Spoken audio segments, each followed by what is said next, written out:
Bagaimana kabarnya hari ini? Luar biasa. Karena kita punya Tuhan yang luar biasa. Iya, saudara, hari ini langsung saja mari kita buka bersama Injil Yohanes pasal yang ketiga. Injil Yohanes pasal yang ketiga, kita baca bersama saudara. Firman Tuhan berkata begini, ayat yang pertama. Iya, kita baca bersama. Firman Tuhan berkata 1, 2, 3. Adalah seorang Farisi yang bernama siapa? Nikodemus, seorang pemimpin agama Yahudi. Ayat yang kedua. Ia datang pada waktu malam kepada Yesus dan berkata, "Rabi, kami tahu bahwa engkau datang sebagai guru yang diutus Allah. Sebab tidak ada seorang pun yang dapat mengadakan tanda-tanda yang engkau adakan jika Allah tidak menyertai." Saudara, firman ini berkata di situ ada seorang yang bernama Nikodemus. Siapa Nikodemus itu? Dengan jelas tadi dikatakan Nikodemus seorang Farisi, seorang pemimpin agama Yahudi. Iya, jadi dengan kata lain saya mau bilang Nikodemus ini adalah orang yang pintar. Bukan cuma pintar. Apa itu Farisi? Rasul Paulus berkata, di dalam urusan ketaatan, disunat pada hari yang ke-7, begini-begini, aku adalah seorang Farisi. Rasul Paulus berkata, aku adalah Farisi. Nikodemus adalah seorang Farisi. Ya, dengan kata lain, ya berarti mereka ini adalah orang-orang yang sangat taat di dalam agama mereka. Ya, orang Farisi itu adalah pengikut ya mazhab yang paling keras di dalam Yudaisme. Jadi ini orang-orang yang paling keras, radikal, luar biasa. Ya, karena kita tahu bersama dalam agama Yudaisme itu terdapat banyak sekte, dan kelompok Farisi ini adalah kelompok yang paling berpengaruh. Tapi di Alkitab yang Yesus beri contoh paling banyak Yesus mengecam orang Farisi. Padahal paling taat, paling beragama, ya. Tapi mereka yang dikecam oleh Tuhan Yesus, ya. Mereka adalah kaum yang paling taat di antara ya semua ya pengajaran-pengajaran di Yudaisme. Saudara, mereka adalah salah satu ya pemegang mazhab yang paling kuat di dalam yang Yudaisme. Dan bukan hanya itu, saudara, dikatakan bahwa Nikodemus dia seorang pemimpin di dalam agama Yahudi. Ya, kita tahu bersama ya di dalam agama Yahudi ada yang disebut dengan Sanhedrin. Sanhedrin itu siapa? Mereka adalah kelompok pemuka agama atau mahkamah agama. Dari banyaknya orang Yahudi dipilih orang-orang yang paling pintar. Bukan hanya pintar, mereka kaya, mereka terpandang, mereka taat, diangkat menjadi anggota Sanhedrin. Dan anggota Sanhedrin itu ada 69 orang pada zaman itu. Salah satu diperkirakan yaitu Nikodemus, karena jelas dibilang dia Farisi, dia pemimpin agama Yahudi. Jadi ini orang luar biasa, saudara. Nah, dikatakan di sana, ketika dia datang, dia melihat Yesus melakukan, pada waktu Yesus adalah sosok yang sangat fenomenal, viral. Banyak mujizat yang dia buat, pengajaran-pengajaran yang menentang agama Yahudi. Dia berkata, percuma kamu melakukan rutinitas agama, pakai jubah-jubah, berdiri di pinggir jalan berdoa, tapi hatimu busuk, engkau seperti kuburan. Di luarnya putih, tapi dalamnya tulang belunak. Yesus mengecam banyak sekali, saudara, tentang Farisi ini.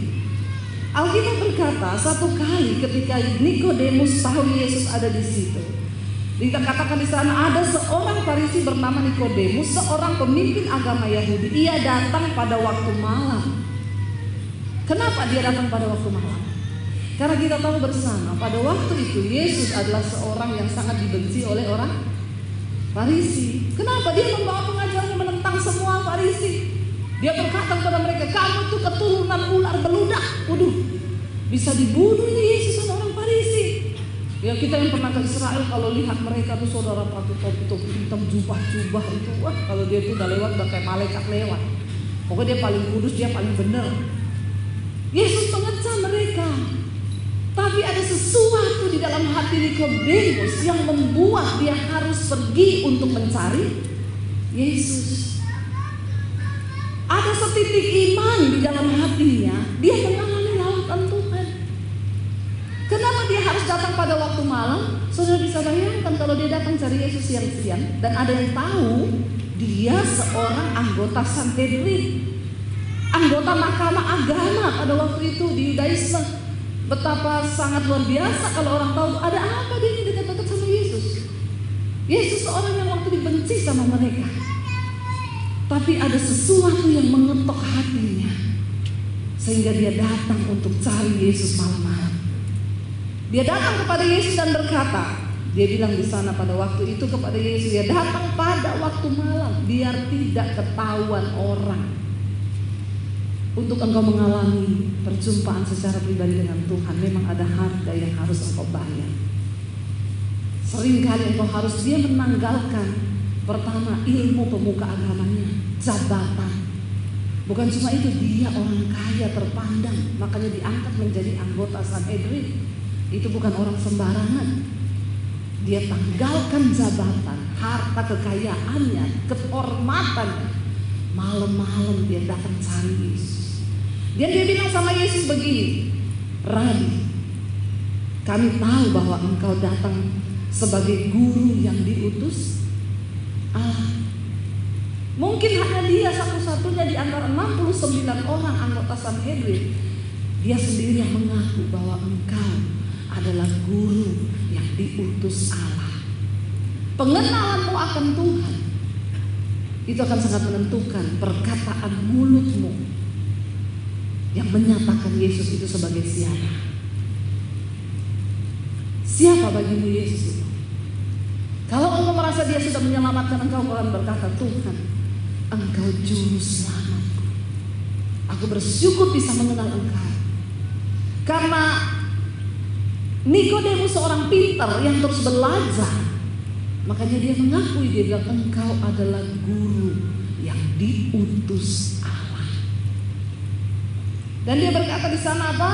Sebab tidak ada seorang pun yang dapat mengadakan tanda-tanda yang engkau adakan itu, jikalau Allah tidak menyertainya. Saudara, penting bagi kita hari ini jangan hanya menjadi Kristen kebanyakan. Datang cari Tuhan secara pribadi. Kenapa setiap kali orang datang kepada saya, Bu Devi doakan, Bu saya itu ada masalah, saya bilang saya tidak mau mendoakan. Cari Tuhan.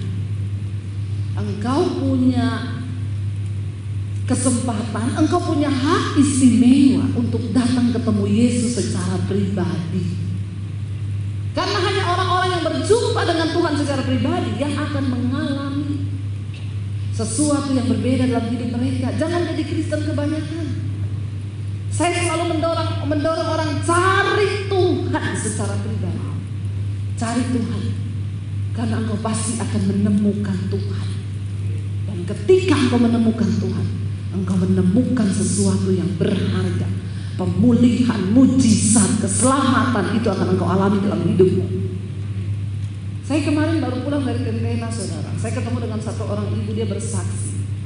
Dia bilang, Bu, tadi ada teman saya datang, dia pengen ketemu ibu, tapi ya orang 1000 lebih, saudara. Jadi saya tidak bisa foto-foto karena saya juga manusia, capek. Jadi setelah khotbah saya langsung lari, saudara, bersembunyi. Bukannya saya sombong, saudara. Ya, tapi kadang-kadang ya itulah, bayangkan kalau dilepas, boleh foto sama Ibu Dedi, 1000 orang datang. Dan saya terlempar kanan kiri, ditarik, dipegang, di apa dulu itu. Ini badan saya sudah di atas batas maksimal, remuk sudah semua. 10 hari kami dalam perjalanan pelayanan, saya belum pulang ke Jakarta. 10 hari.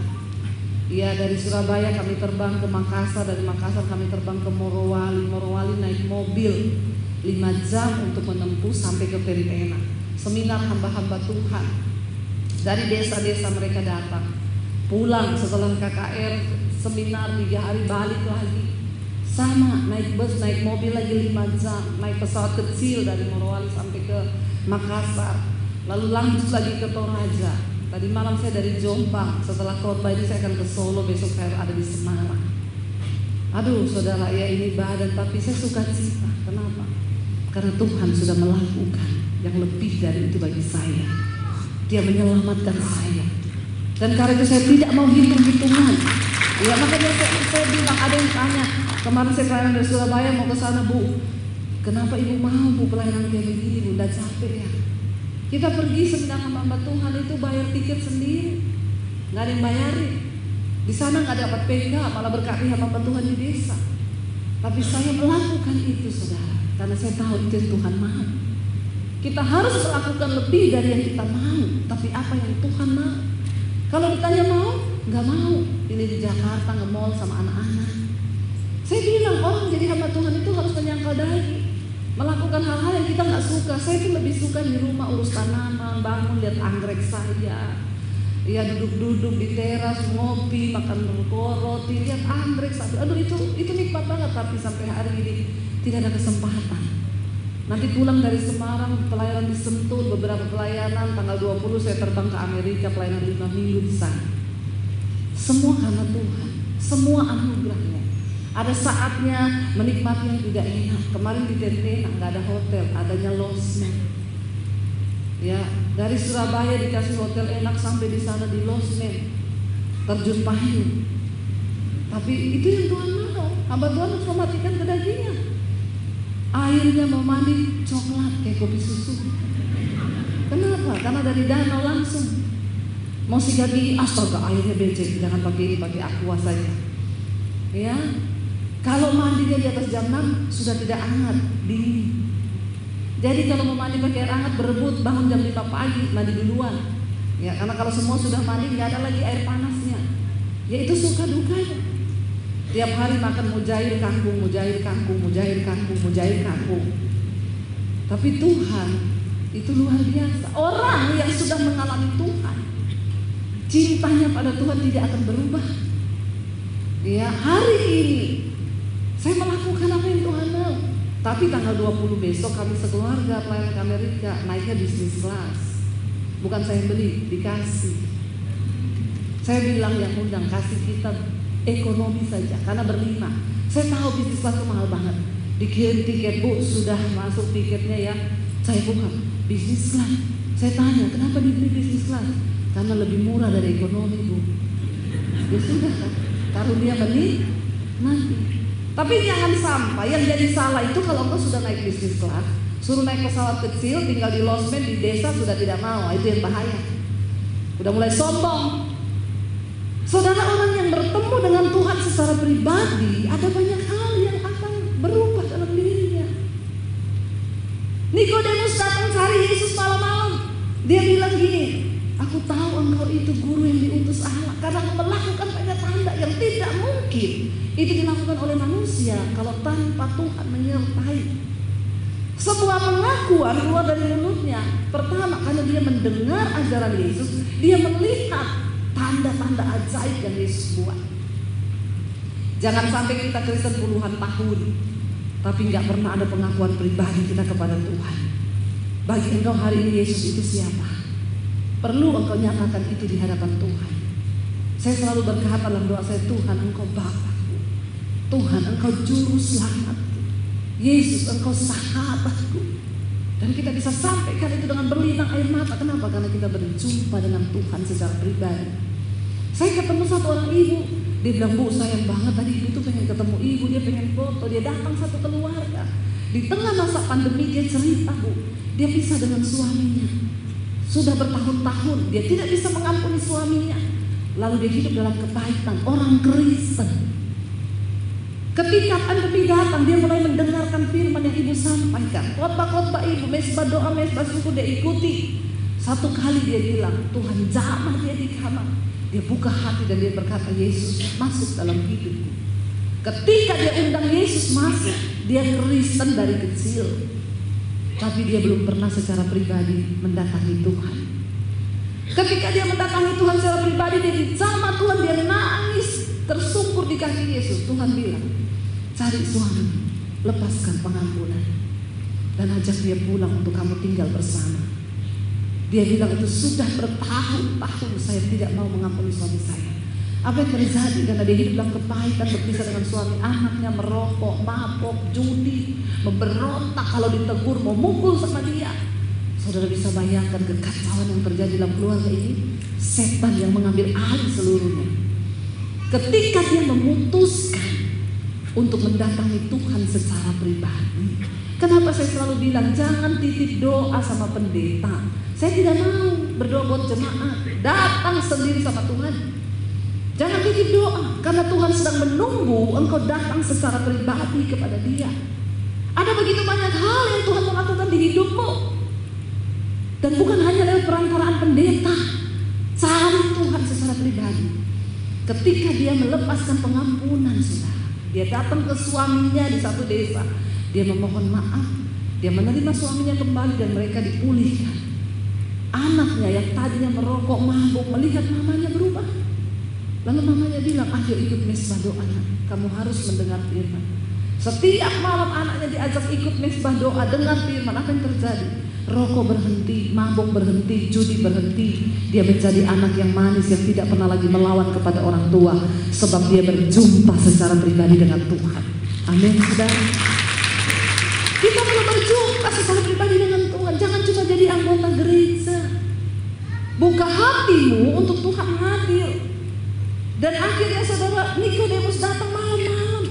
Ya karena dia tahu sangat besar risiko yang akan dia hadapi kalau orang lain tahu dia datang ketemu Yesus dan ngobrol baik-baik.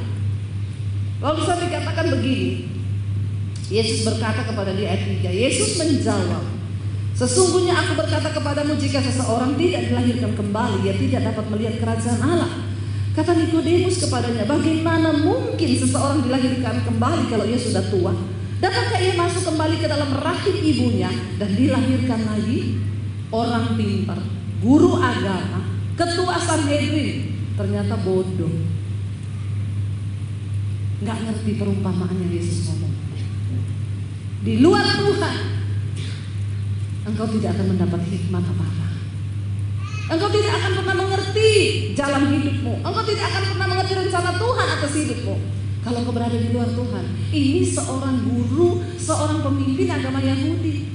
Dia seorang anggota Sanhedrin, pinter, berbobot, ilmunya tinggi. Tapi waktu Yesus sampaikan satu perumpamaan, engkau tidak mungkin bisa melihat kerajaan Allah kalau engkau tidak dilahirkan kembali. Jawabannya apa? Bagaimana mungkin aku udah tua? Masa aku masuk ke dalam rahim ibuku, lalu aku dilahirkan lagi? Orang yang belum mengalami perjumpaan pribadi dengan Yesus, dia tidak akan mengalami dan memahami hal-hal rohani yang akan Tuhan sampaikan di dalam hidup. Makanya banyak orang Kristen juga yang bodoh, nggak ngerti kehendak Tuhan. Pacaran main tabrak kanan kiri. Ya udah tahu Alkitab bilang jangan jadi pasangan tidak seimbang dengan orang tidak percaya, karena bodoh. Tadi pagi saya sampaikan saudara, untuk anak-anak kita bisa menjadi orang-orang yang menggenapi rencana Tuhan. Tuhan berkata kepada bangsa Israel, aku akan membawa engkau ke satu negeri yang berlimpah susu dan madu. Engkau akan menikmati segala kebaikan. Tapi jangan engkau lupa ajarkan kepada anak-anakmu tentang firman Tuhan. Perkatakan itu berulang-ulang saat engkau dalam perjalanan, saat engkau duduk di meja makan, saat engkau berbaring, saat engkau bangun, saat engkau tidur. Ceritakan dan ajarkan itu kepada anak-anak. Siapa yang bertanggung jawab atas anak-anak kita? Bukan gereja. Tidak cukup engkau taruh anakmu di sekolah minggu lalu nyanyi kambing embe-embe kucing meong-meong. Enggak cukup. Engkau perlu ajarkan dia firman. Tapi sulit. Kenapa? Karena kalau engkau belum dilahirkan kembali, engkau belum berjumpa Yesus, ya kayak Nikodemus. Bagaimana mengajar firman? Bu, saya aja kalau baca firman tuh bingung, bu, pusing, nggak ngerti apa-apa. Nikodemus orang yang pintar, dia tidak mengerti ketika Yesus ngomong begitu. Dia bilang, bagaimana mungkin aku masuk ke dalam rahim ibuku lalu dilahirkan kembali? Ya, jawab Yesus ayat 5, sesungguhnya aku berkata kepadamu, jika seseorang tidak dilahirkan dari air dan roh, ia tidak dapat masuk ke dalam kerajaan Allah. Apa itu air? Air itu berbicara tentang firman. Air bicara tentang baptisan, itu kelahiran kembali. Rohmu harus dihidupkan, karena ketika manusia diciptakan menurut rupa Allah, roh, jiwa, tubuh. Tapi ketika manusia berdosa, kedudukannya terbalik dari tubuh, jiwa, roh. Rohnya mati, daging yang berkuasa. Sehingga orang hidup dalam dosa, kenajisan, percabulan, amarah, pertikaian, kedengkian. Ketika engkau berjumpa dengan Yesus, rohmu dipulihkan, dilahirkan kembali, kedudukannya berubah lagi, roh, jiwa, tubuh. dan hidupmu akan dipimpin oleh Roh. Makanya orang kalau tidak mengalami Tuhan secara pribadi tidak akan mengalami itu, saudara. Ya, tadi pagi saya saksikan juga seorang ibu di Tentena, saya ketemu kemarin. Aduh Ibu Dewi, terima kasih Bu. Aduh saya senang, saya ini jemaat Misbah doa khotbah Ibu menjadi kekuatan bagi kami sekeluarga. Lalu dia cerita, saya mengalami Tuhan. Ibu tahu suami saya ini dulu perokok berat, tiap hari merokok Bu. Jadi Bu, kalau saya beresin asbak di meja, beresin dia punya rokok itu, puntung-puntung debu rokok, abu rokok itu berserakan. Saya kalau bersihin sambil ngoceh.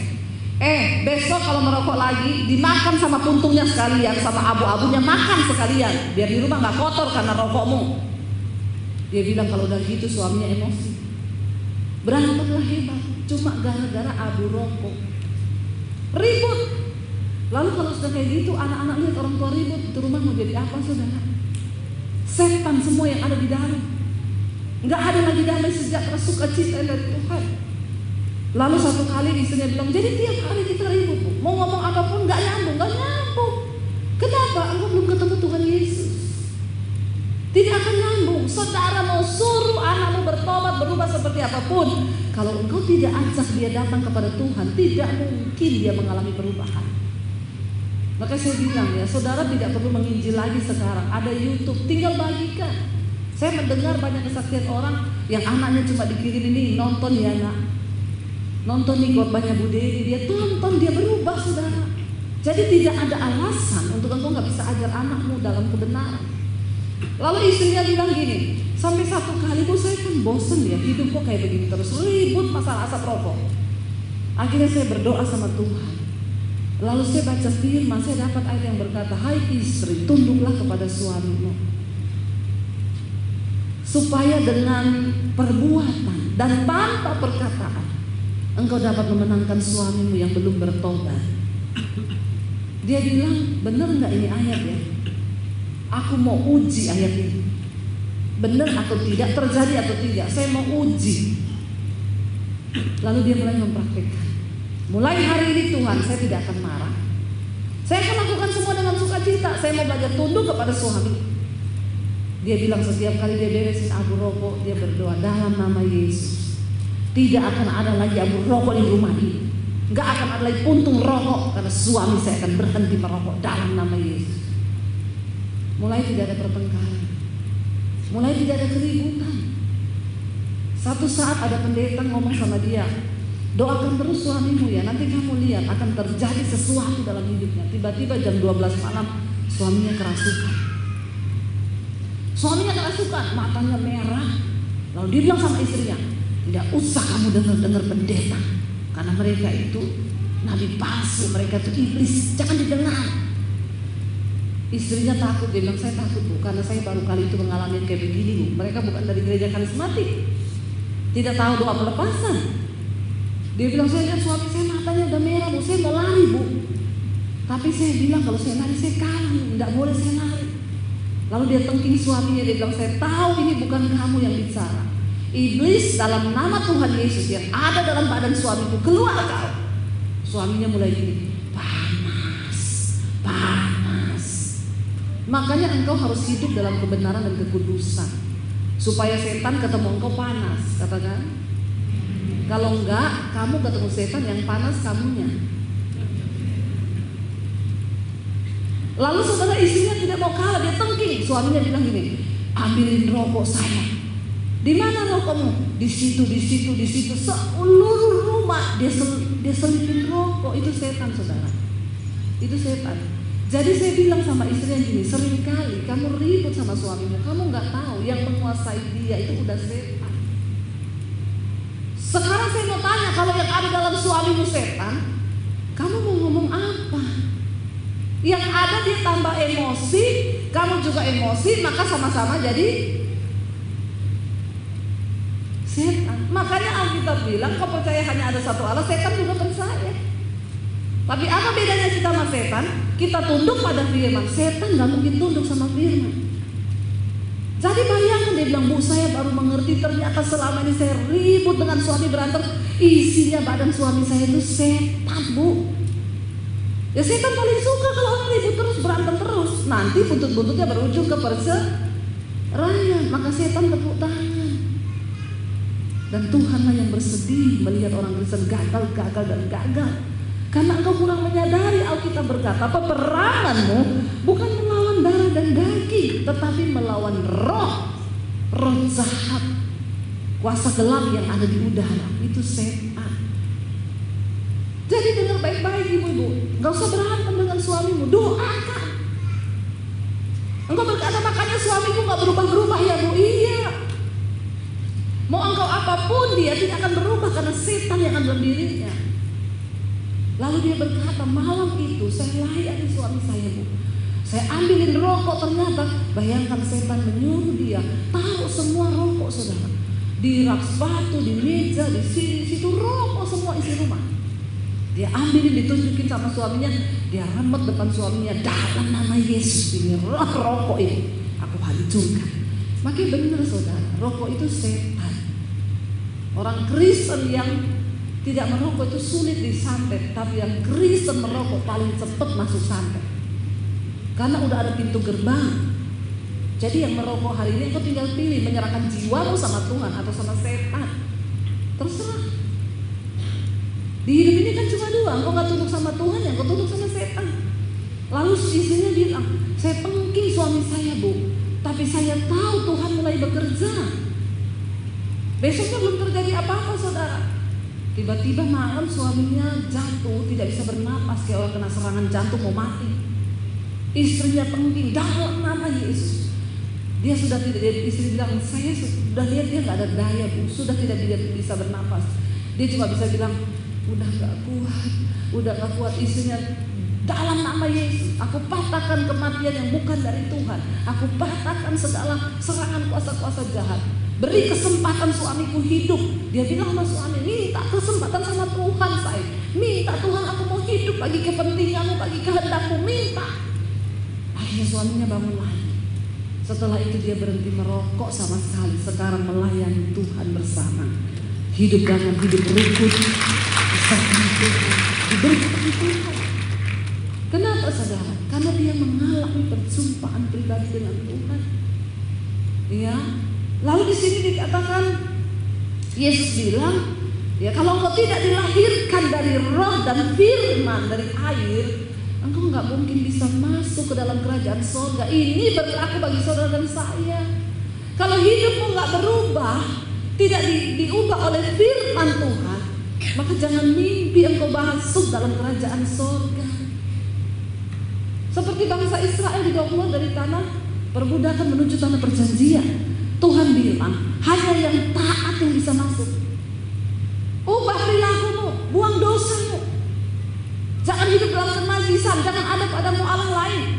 Tetapi memang sudah sulit bangsa Israel itu karena Mesir, kedagingan, dosa sudah terlalu melekat dalam pikiran mereka. Sehingga apa yang terjadi? Mereka semua dimusnahkan di padang gurun.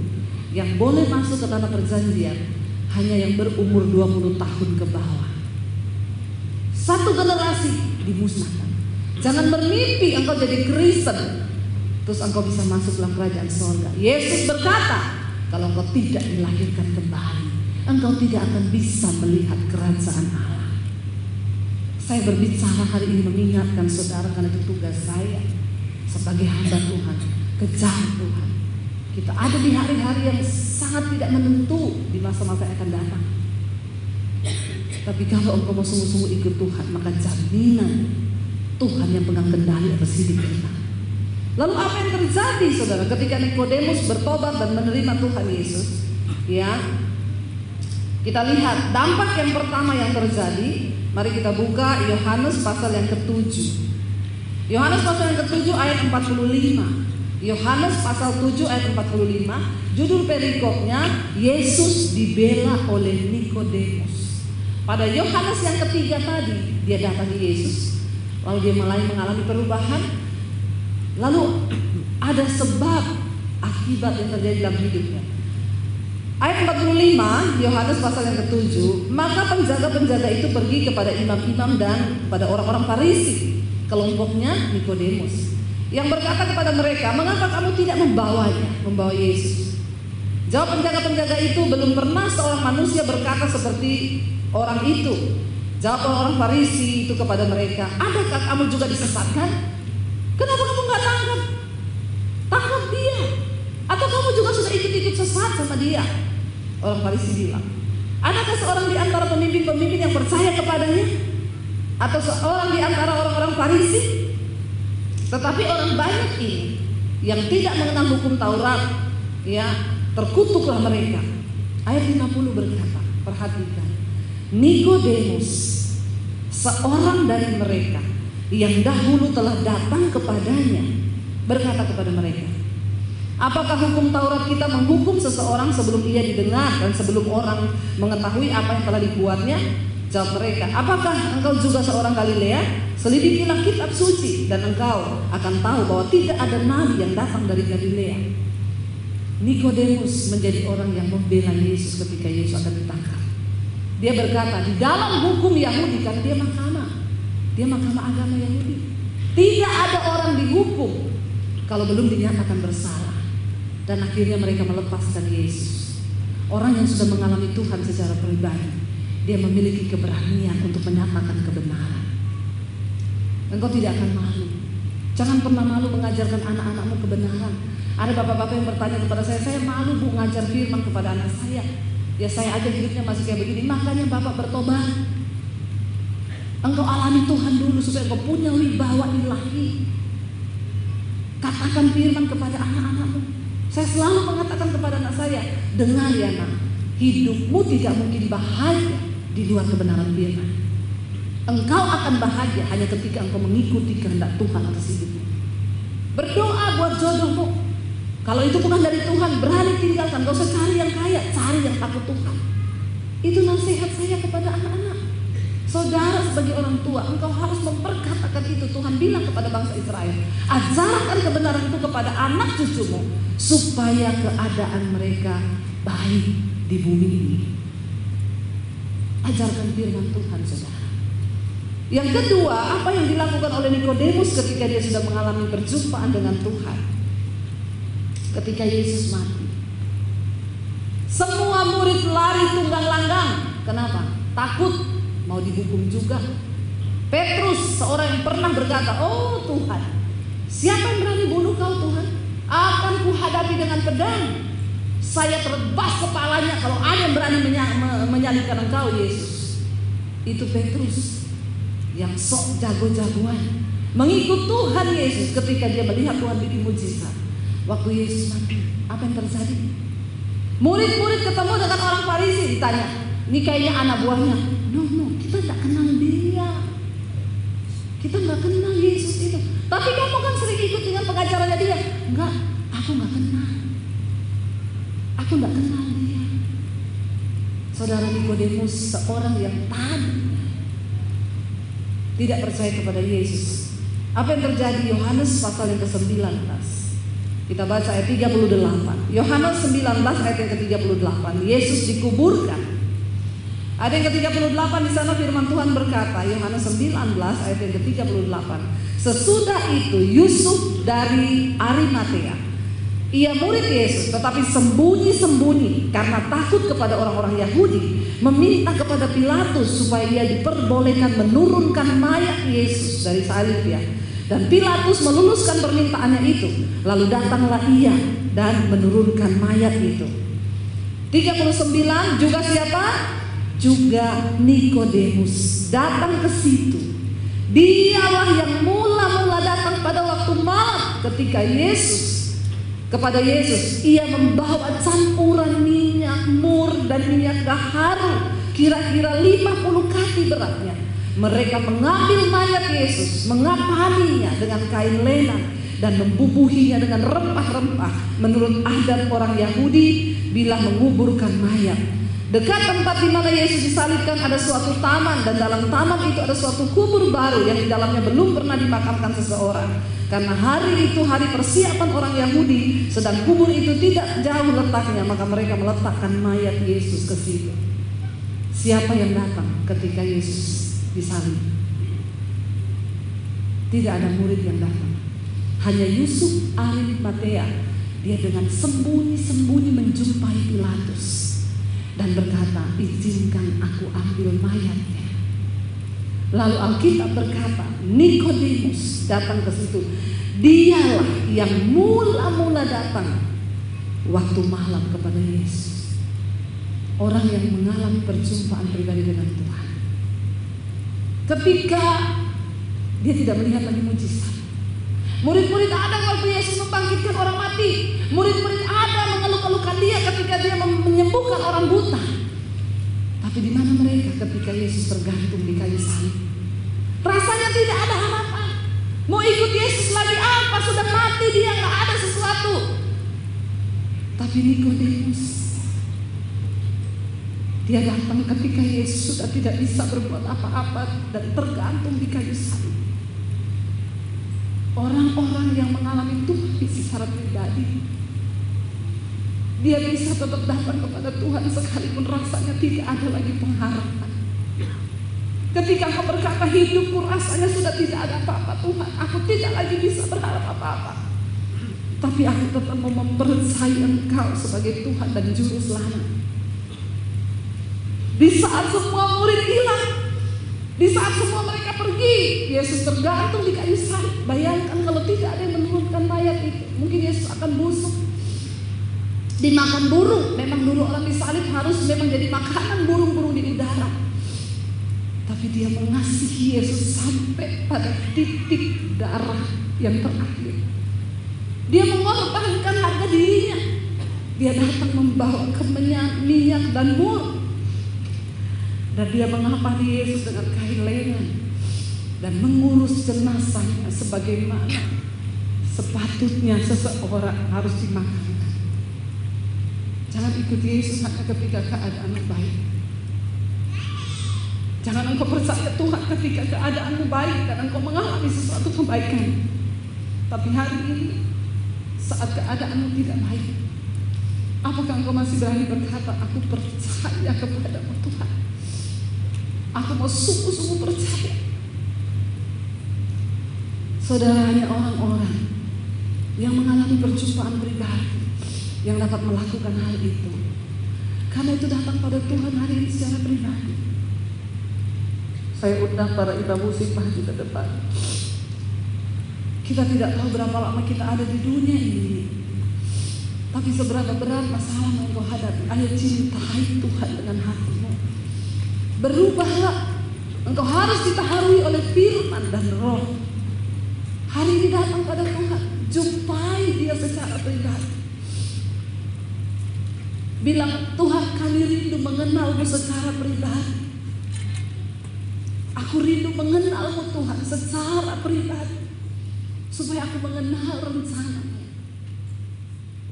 Mari kita bangkit berdiri bersama, kita naikkan pujian, aku rindu mengenalmu Tuhan, mengenalmu secara pribadi.